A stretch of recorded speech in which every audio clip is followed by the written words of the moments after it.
Hello, everybody. This is Dr. Jeffrey from Perceptive Health. I wanted to just come in today and review this interesting article that was published in 2019 in the longitudinal the Journal of Psychosomatic Medicine. And what it did is it looked at burnout and if there was any sort of vagal tone issues. And what they found was that people with low vagal tone, which was measured through heart rate variability reading, were found to be highly associated with burnout. So low vagal tone, meaning low heart rate variability, was associated with burnout. And burnout is something now 5 or 10 years ago was kind of just like a catchphrase. Burnout was defined by the World Health Organization as being a significant syndrome where someone all of a sudden goes into episodes of depression and just feeling of hopelessness and really fatigue. So it's kind of recognized it is recognized now worldwide as being a very important thing, and also is recognize the importance of getting treatment early on as quickly as possible, because it does have a big effect on the economy and on an individual's autonomy in the workplace as well. So, the burden of burnout is pretty big in our society, and we want to minimize it as much as possible. And what makes burnout interesting, it's something that it's multifactorial, so likely nervous system component and hormone component.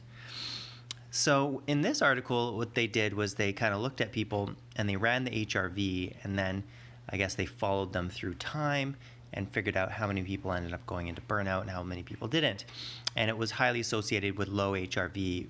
And we know that low HRV was associated with poor resilience, but this kind of is interesting that they looked at burnout, something that I think a lot of us are going through right now. And interestingly, about a year in advance, they noticed the slow, this decline in the heart rate variability. So kind of what it's suggesting to me, and this is something I do see clinically quite often, as people have signs of autonomic imbalance, like very mild autonomic imbalance. And we can look at that through a couple of different ways. We can look at that by shining a light in their eyes and look at the pupillary light reflex. The pupils will constrict when you shine a light in people's eyes. And that is all controlled by the autonomics. So that's one reflex. The other reflex I look at is a sitting to standing test. So we have someone sitting and we take their heart rate and their heart rate variability. And then we tell them to stand and we take their heart rate and heart rate variability. The average person heart rate will go up from sitting to standing, and their HRV will go down a little bit from sitting to standing.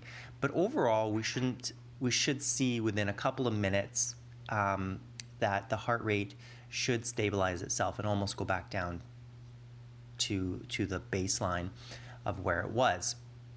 Maybe 5 points higher or 10 points higher. But if we see this heart rate, especially if you're running at a higher heart rate like 90 beats per minute sitting, and then you stand and it starts going over the hundreds and it doesn't seem to be able to get back down, that's what I look at as having a poor baroreflex, and something that is, again, something that is mediated by this vagus nerve. So we see this, and often if it's not being addressed through exercises and practice, this leads to hormone imbalances like adrenaline and cortisol in order to compensate and allow the person to adapt. You can't feel it, which is very interesting. At the beginning, you can't feel a burnout. You actually might have more energy because you're going to be running on adrenaline and the cortisol, and that is allowing you to adapt. But over time, 6 months to a year, it may get worse. So that's what I wanted to review. It was really interesting that heart rate variability is highly associated with the vagus nerve being low and heart rate and burnout. And so all the work you're doing, practicing your breathing exercises, working on making your heart rate variability robust and boosting it as much as possible through nutrition, really is an underlying factor that can help you rebound from stress and build resiliency.